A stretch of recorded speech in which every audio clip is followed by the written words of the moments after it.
The war in Europe was over. Hitler was finished. And yet somewhere behind Soviet lines, American prisoners were still not coming home. That was the nightmare. Not dying in a German camp. Not surviving the front. But being liberated by an ally, and then vanishing into his system. By May of 1945, the fighting in Europe had ended. American families thought the suffering was over. And for most men it was. Roughly 94,000 Americans had been held as prisoners in the European theater. Thousands were already being recovered. The machine of victory was supposed to be carrying them home. But what most people don't know is that a huge number of American POWs had been liberated, not by U.S. forces, but by the Red Army moving in from the east. And that changed everything. On paper, the United States and the Soviet Union already had an agreement.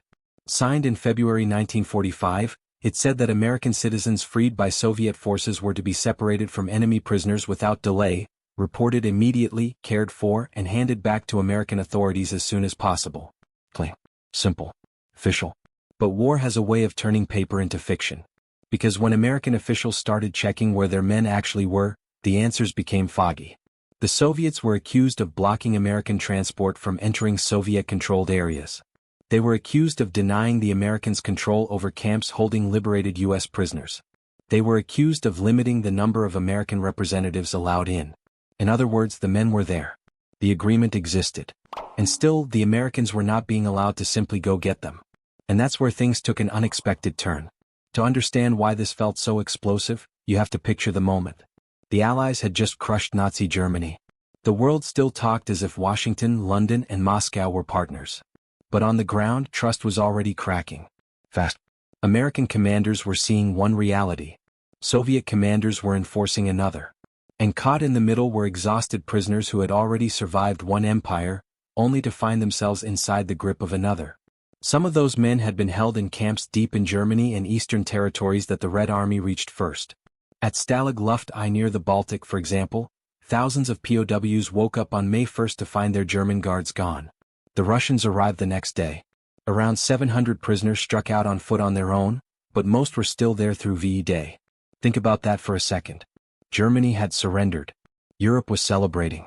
And American prisoners were still waiting inside a camp, now under the shadow of a new army. The truth was even stranger.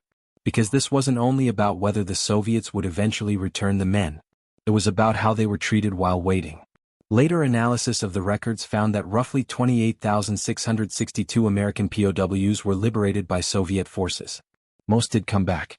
But thousands were initially held in poor conditions in Soviet-run transit camps.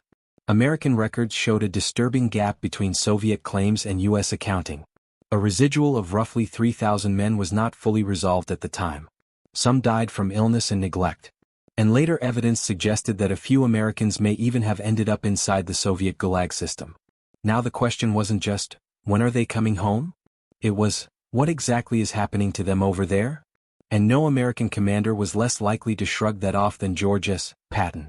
Patton was already one of the most feared and aggressive generals in the Allied war effort. By the end of the war, his Third Army had torn across Europe, captured over 1 million prisoners, and built his legend into something almost mythic. Fast. Ruthless. Relentless. But beneath the swagger was something else. Patton had a sharp instinct for power. And he did not romanticize the Soviets. In April 1945, as his army drove deeper into Germany and Austria, Patton wrote about anti-Soviet fighters who had surrendered to his forces after fighting for the Germans. He believed they were doomed if handed over. In his own words, they were in a bad fix because we will turn them over to the Russians who will probably shoot them. That line matters. Because it shows how early Patton understood what many in the West were still refusing to admit. This was not going to be a friendly post-war world. If you're enjoying this story, make sure to subscribe because the ending reveals something most history books barely mention. Now here's where the story gets darker. Officially, Moscow insisted it was cooperating. Officially, the alliance still stood. Officially, all of this was just a matter of logistics, transport, confusion, battlefield chaos. But American officials on the diplomatic side were already furious.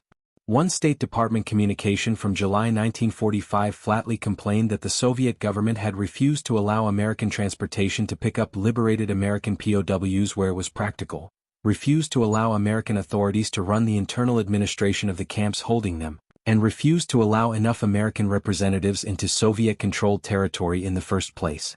That is not a minor misunderstanding. That is one ally telling another, your men are here. But you don't get to control the process. And for Patton, that wasn't just insulting. It was revealing. Because Patton did not see post-war Europe the way the diplomats wanted it seen. He saw territory. He saw occupation zones. He saw armed men. He saw populations trapped between armies. And he saw that while the Western allies were talking about procedure, Stalin was already shaping the map with force, secrecy, and delay. Every missing American prisoner fit into a larger pattern. Every bureaucratic excuse sounded like camouflage. But what happened next shocked everyone. The Soviets kept saying they had returned all Americans. American records kept suggesting otherwise. Investigators later found no evidence of a giant, openly declared Soviet policy to permanently hold thousands of Americans as a bloc. That's important. This wasn't a movie scene where Stalin signs a neat order saying, keep them all. It was murkier than that. More disturbing in a way. Men lost in transit. Men poorly documented. Men swallowed by bad camps, disease, bureaucracy, and a political system where transparency barely existed. And that's the twist most people don't expect. The biggest fear was not always a dramatic prison wall and a single villain saying no. It was the far more chilling possibility that once an American disappeared into the Soviet system, even the Soviet system itself could pretend not to know exactly where he went. That made the whole thing almost impossible to fight cleanly. So what did Patton do? Not a Hollywood cavalry charge. Not tanks smashing through a Soviet perimeter. The real move was colder than that. Patton stopped believing the polite version of the alliance. He pushed, pressured, and treated Soviet delays as a warning, not an inconvenience. Men under his broader American command structure kept pressing for contact, for access, for accountability, while Washington and Moscow argued over rights that had supposedly already been settled months earlier. Patton's instinct was simple. If an American was still missing after liberation, then liberation had not really happened. And that idea was explosive. Because once you admit that, the entire victory story changes. Now the end of the war no longer looks clean. It looks jagged, ugly, unfinished. American prisoners had survived Hitler. Some were now sitting in camps or transit points controlled by a different dictatorship. Some got home and reported harsh handling. Some came back sick. Some were never clearly accounted for when they should have been. And all of it was happening at the exact moment the world was supposed to be celebrating peace. The truth was even stranger. While American diplomats were protesting Soviet restrictions, the Western Allies were also carrying out one of the most controversial policies of the period, forcibly returning many Soviet citizens to Stalin's control under repatriation agreements. So both sides were dealing in human beings as strategic obligations. But there was one crucial difference in the American mind. These were American servicemen. Men in U.S. uniform. Men whose government was expected to find them, name them, and bring them home. And when that didn't happen quickly, suspicion turned into something bigger. A warning. A preview. A glimpse of the Cold War before the phrase even fully existed. That is why this story matters so much. Not because Patton launched some secret private war against Stalin, but because he recognized earlier than most that the alliance was already rotting from the inside. 4 men like Patton, every delayed prisoner exchange, every blocked transport request, every missing name on a roster pointed to the same terrifying conclusion. The war had ended, but the struggle over Europe had already begun. And here's the part that hits hardest. For the prisoners themselves, ideology didn't matter. Strategy didn't matter. Grand conferences didn't matter. What mattered was simple. One day they were starving under German guard towers.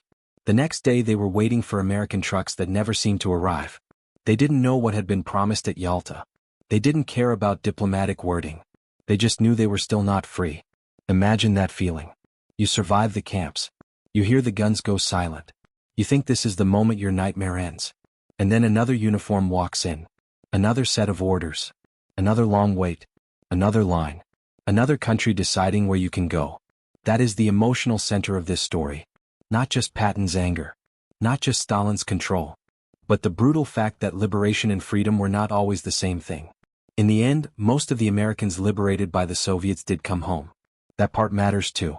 This was not the disappearance of an entire lost army. But it was not the clean handoff promised on paper either. American officials complained. Records did not match. A residual of missing men haunted investigators. And later evidence suggested that a handful may have been carried even farther east, into a prison world few people came back from. And that's where the story becomes unforgettable. Because the biggest twist is not that Stalin was ruthless. Everyone expects that. The biggest twist is that the first Cold War hostage crisis may have begun before most people even realized World War II was truly over. Not with a speech. Not with a wall. Not with a missile. With prisoners. With paperwork. With silence.